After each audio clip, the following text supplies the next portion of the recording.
Breaking news చూస్తున్నారు. బంగ్లాదేశ్ అధ్యక్షుడు మెహబూద్దీన్ కీలకమైన వ్యాఖ్యలు చేశారు, సంచలన వ్యాఖ్యలు చేశారు. దానికి సంబంధించిన బిగ్ బ్రేకింగ్ న్యూస్ చూస్తున్నారు. మరీ ముఖ్యంగా అప్పటి కేర్ టేకర్ గవర్నమెంట్కి చీఫ్ అడ్వైజర్గా, ఒక విధంగా చెప్పాలంటే బంగ్లాదేశ్ చీఫ్ అడ్వైజర్, తాత్కాలిక ప్రభుత్వాధినేతగా వ్యవహరించిన యూనస్కు బిగ్ షాక్ అని చెప్పాలి. ఎందుకంటే యూనస్పై బంగ్లాదేశ్ రాష్ట్రపతి మహమ్మద్ షాబుద్దీన్ సంచలన వ్యాఖ్యలు చేశారు. దానికి సంబంధించిన బ్రేకింగ్ న్యూస్ చూస్తున్నారు. రాజ్యాంగ విరుద్ధంగా తనను రాష్ట్రపతి పదవి నుంచి తొలగించేందుకు కుట్ర పన్నారు అంటూ చెప్పుకొస్తున్నాడు ఆయన. దాంతోపాటు దేశంలో అల్లర్లకు మహమ్మద్ యూనస్ ప్లాన్ చేశాడు అంటూ కూడా సంచలన ఆరోపణలు చేయడం జరిగింది. మహమ్మద్ షాబుద్దీన్ చీఫ్ అడ్వైజర్గా ఉన్న కాలంలో యూనస్ రహస్యంగా విదేశీ పర్యటనలకు వెళ్లారంటూ కూడా చెప్పుకొచ్చారు ఆయన. రాష్ట్రపతి విషయంలో కనీస ప్రోటోకాల్ కూడా పాటించలేదు అంటూ కూడా సంచలన వ్యాఖ్యలు చేశారంటే అర్థం చేసుకోవచ్చు. తన రాజభవనంలో ఖైదీలా చూశాడు అంటూ కూడా వ్యాఖ్యానించారంటే అర్థం చేసుకోవచ్చు. ఖతార్, కొసావో దేశాల పర్యటనకు వెళ్లకుండా అడ్డుకున్నాడు అంటూ కూడా బంగ్లాదేశ్ దినపత్రిక కాలేర్ కంఠోకి ఇచ్చిన ఇంటర్వ్యూలో షాబుద్దీన్ సంచలన ఆరోపణలు చేశాడు.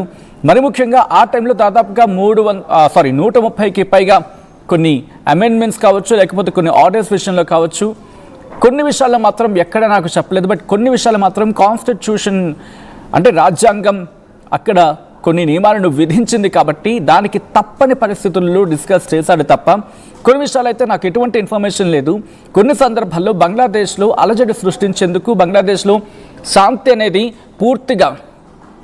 పూర్తిగా నిర్మూలించే ప్రయత్నం చేసేందుకు, అంటే అల్లర్లు సృష్టించేందుకు ప్లాన్ చేశాడంటూ కూడా సంచలన వ్యాఖ్యలు చేసుకొచ్చారు. ఇటు బంగ్లాదేశ్ రాష్ట్రపతి, బంగ్లాదేశ్కి సంబంధించి ఆ బిగ్ డెవలప్మెంట్ కింద చెప్పుకుంటున్న క్రమం ఇది. బంగ్లాదేశ్ తాత్కాలిక ప్రభుత్వాధినేతగా వ్యవహరించిన మహమ్మద్ యూనస్ విషయాలు ఒక్కొక్కటి ఇప్పుడు బయటపడుతున్నాయి. ఇటీవలే బాధ్యత నుంచి తప్పుకున్నాడు బంగ్లాదేశ్ తాత్కాలిక ప్రభుత్వాధినేత మహమ్మద్ యూనస్. ఆయనపై ఆ దేశ అధ్యక్షుడు చేసిన వ్యాఖ్యలు ప్రస్తుతం కీలకంగా మారడమే కాదు, కాకరేపుతున్నాయి కూడా. ఆయన అనేక కుట్రలు చేశాడని, తనను రాజ్యాంగ విరుద్ధంగా, అంటే తనకు ఒక విధంగా చెప్పాలంటే రాజ్యాంగ విరుద్ధంగా తనని తొలగించేందుకు ప్రయత్నాలు చేశాడు అంటూ కూడా షాబుద్దీన్ ఆరోపించారు. ఏడాదిన్నర పాటు తను జైల్లో ఉన్నట్టు ఉందని, కనీసం ఒక్క నిర్ణయం గురించి కూడా దేశాధ్యక్షుడిగా తనకు సమాచారం ఇవ్వలేదని చెబుతూనే, బట్ కొన్ని సందర్భాల్లో కాన్స్టిట్యూషన్లో గట్టిగా రాసింది కాబట్టి ఏదో మాట వరకు చెప్పినట్టుగా చెప్పుకొచ్చాడు తప్ప ఎక్కడా నాకు ఇవ్వలేదు. కొన్ని సందర్భాల్లో నన్ను తొలగించి ఒక మాజీ సుప్రీంకోర్టు న్యాయమూర్తినో లేకపోతే వేరే వారినో తన సీట్లో కూర్చోబెట్టేందుకు ప్రయత్నాలు కూడా చేశాడు అంటూ కూడా ఆయన సంచలన వ్యాఖ్యలు చేశారు. 133 ఆర్డినెన్స్ జారీ చేశాడు, వీటిలో సగం కంటే ఎక్కువ అనవసరమైన ఉన్నాయంటూ కూడా ఆ దేశ అధ్యక్షుడు చెప్పుకొచ్చాడంటే ఒక్కసారి ఆలోచించండి. మహమ్మద్ యూనస్ ఆ దేశం మీద ఎటువంటి దరిద్రమైన ముద్ర వేశాడనేది, ఎవరికి పనికిరాని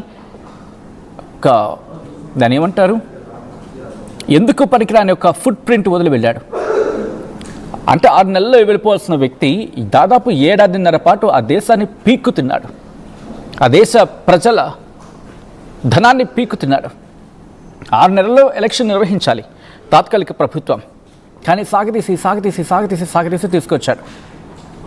ఇక్కడ తాత్కాలిక మాజీ ప్రభుత్వాధినేత మహమ్మద్ యూనస్పై బంగ్లాదేశ్ అధ్యక్షుడు మహమ్మద్ షాబుద్దీన్ సంచలన ఆరోపణలు చేశారు. తనని రాజ్యాంగ విరుద్ధంగా పదవి నుంచి తొలగించేందుకు యూనస్ కుట్రలు చేశారంటూ ఆయన ఆరోపించారు. అయితే ఈ విషయాన్ని బంగ్లాదేశ్ బెంగాలీ దినపత్రిక కలేర్ కంఠోకు ఇచ్చిన ఇంటర్వ్యూలో మహమ్మద్ షాబుద్దీన్ మాట్లాడారు. యూనస్ తన టైంలో, ఆ పదవీ కాలంలో బంగ్లాదేశ్ను అస్థిరపరిచేందుకు రాజ్యాంగ శూన్యత అంటూ ఉంటారు. రాజ్యాంగ శూన్యతను సృష్టించడానికి ప్రయత్నాలు జరిగాయంటూ కూడా ఆరోపించారు ఆయన. 1.5 ఏడాదిన్నర పాటు తాను ఎలాంటి చర్చల్లో పాల్గొనలేదు, అయినప్పటికీ తనను తొలగించేందుకు చాలా కుట్రలు జరిగాయంటూ కూడా ఆరోపించారు ఆయన. 1.5 ఏడాదిన్నర నేను ఎటువంటి చర్చల్లో పాల్గొనలేదు, కానీ నాపై కుట్రలు జరిగాయి. దేశంలో శాంతి భద్రతలు పూర్తిగా నాశనం చేయడానికి, రాజ్యాంగ శూన్యతను సృష్టించడానికి అనేక ప్రయత్నాలు చేశాడు అంటూ కూడా బంగ్లాదేశ్ అధ్యక్షుడు మహమ్మద్ షాబుద్దీన్ ఇప్పుడు బయటకు వచ్చి ఆయన ఆరోపిస్తున్నట్టు అర్థం చేసుకోవచ్చు. ఎటువంటి రాజ్యాంగానికి సంబంధించి మాట్లాడుకున్న క్రమంలో ఆ అతిక్రమణలకు మహమ్మద్ యూనస్ పాల్పడ్డాడనేది. అండ్ అంతటితో ఆగిపోలేదు. తన విదేశీ పర్యటన గురించి ఎక్కడా సమాచారం ఇవ్వలేదు. విదేశీ పర్యటన గురించి తనకు సమాచారం ఇవ్వలేదు. ప్రభుత్వ నిర్ణయాల గురించి క్లారిటీ ఇవ్వలేదు అంటూ కూడా ప్రభుత్వాధినేతగా ఉన్న మహమ్మద్ యూనిస్, అంటే అప్పటి తాత్కాలిక ప్రభుత్వాధినేతగా ఉన్న మహమ్మద్ యూనిస్ మీద విరుచుకుపడ్డారు ఆయన. విదేశీ పర్యటనలకు వెళ్ళి తిరిగి వచ్చిన తర్వాత అధ్యక్షుని కలిసి వాటి డీటెయిల్స్ ఎవరైనా చెబుతూ ఉంటారు, చెప్పాలి కూడా, లేకపోతే ఇన్ఫర్మేషన్ పాస్ చేయాలి. ఇలా ఫలానా దేశానికి వెళ్తున్నాను, ఇష్యూ మీద వెళ్తున్నాను, ఇష్యూ గురించి మాట్లాడుతున్నాను, ఇలా ఫలానా ఇష్యూస్ ఉన్నాయి, ఆ దేశంతో ఇలా మాట్లాడుకున్నాం, లేకపోతే ట్రేడ్ డీల్ ఇంత జరిగింది, లేకపోతే అమెరికా వెళ్ళినప్పుడు అమెరికాతో ఇష్యూస్ మీద మాట్లాడాం, లేకపోతే పాకిస్తాన్ వెళ్ళినప్పుడు పాకిస్తాన్తో ఇష్యూస్ గురించి మాట్లాడాను, లేకపోతే వేరే దేశాలు వెళ్ళినప్పుడు చైనాకు వెళ్ళాడు కదా, గార్డియన్ ఏమంటాడు, బే ఆఫ్ బెంగాల్కి గార్డియన్ అని అన్నాడు కదా. దేశాధ్యక్షుడికి చెప్పకుండా ఎలా చెప్తాడు? దేశాధ్యక్షుడికి ఇన్ఫార్మ్ చేయకుండా కనీసం ఇన్ఫార్మ్ చేయాలి కదా, తాత్కాలిక ప్రభుత్వ అధినేత మాత్రమే. కానీ అధ్యక్షుడు ఉన్నాడు కదా, ఇన్ఫార్మ్ చేయాలి కదా, వాళ్ళకి ఆ స్థానానికి రెస్పెక్ట్ ఇవ్వాలి కదా. ఒక దేశాధ్యక్షుడి స్థానానికి రెస్పెక్ట్ ఇవ్వని ఈ వ్యక్తి, ఒక దేశాధ్యక్ష స్థానానికి రెస్పెక్ట్ ఇవ్వని వ్యక్తి ఇంకా దేశ ప్రజలకి ఏం రెస్పెక్ట్ ఇస్తాడు? ఈరోజు అదే మాట్లాడుకుంటోంది ఆ దేశం. దాదాపు 14 నుంచి 15 విదేశీ పర్యటనకు వెళ్ళాడు. అయినప్పటికీ ఎక్కడ కూడా ఆయనకి ఇన్ఫర్మేషన్ ఇవ్వలేదు, ఎప్పుడూ చెప్పలేదు, ఎక్కడికి వెళ్తున్నాడో తెలియదు, ఎందుకు వెళ్తున్నాడో తెలియదు, వచ్చిన తర్వాత డీటెయిల్స్ చెప్పిన పరిస్థితి లేదు. నన్ను ఏదో జైల్లో ఉంచినట్టు ఉంచాడు తప్ప నన్ను ఎక్కడ, ఒక విధంగా చెప్పండి, ఒక సందర్భంలో నన్ను తీసేసి నా కుర్చీ నుంచి నన్ను దించి వేరే వాళ్ళని ఎక్కించే ప్రయత్నం చేశాడు. అండ్ నన్ను మిలిటరీ కాపాడేందుకు కొన్ని సందర్భాల్లో అంటూ కూడా చెప్పుకొచ్చారంటే అర్థం చేసుకోవచ్చు ఆ దేశంలో దేశాధ్యక్షుడికి భద్రత లేకపోతే పరిస్థితి ఏంటి.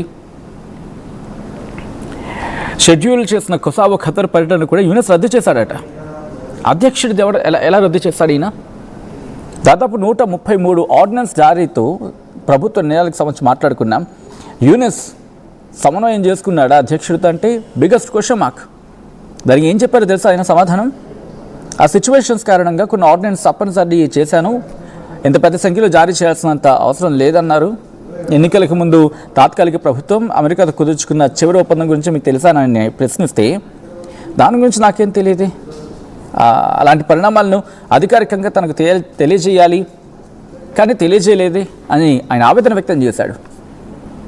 ఎందుకంటే అమెరికాతో కుదుర్చుకున్న ఒప్పందం, ఐ థింక్ ట్రేడ్ డీల్ గురించి మాట్లాడుకుంటే ఒకనొక టైంలో రాజ్యాంగ విరుద్ధంగా మాజీ ప్రధాన న్యాయమూర్తిని తీసుకొచ్చి తన స్థానంలో కూర్చోబెట్టే కుట్ర చేశాడని చెప్పి అధ్యక్షుడు మాట్లాడుతున్నట్టు అర్థం చేసుకోవచ్చు.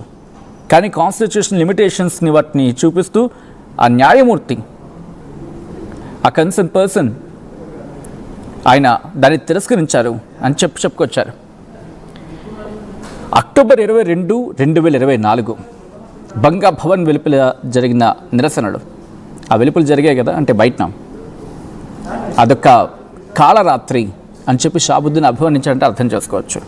అంటే షేక్ హసీనాకి సంబంధించి కొంచెం అటు ఇటుగా. కానీ అయితే రాజ్యాంగ విలువల పరిరక్షణలో సైన్యం, బిఎన్పి నాయకత్వం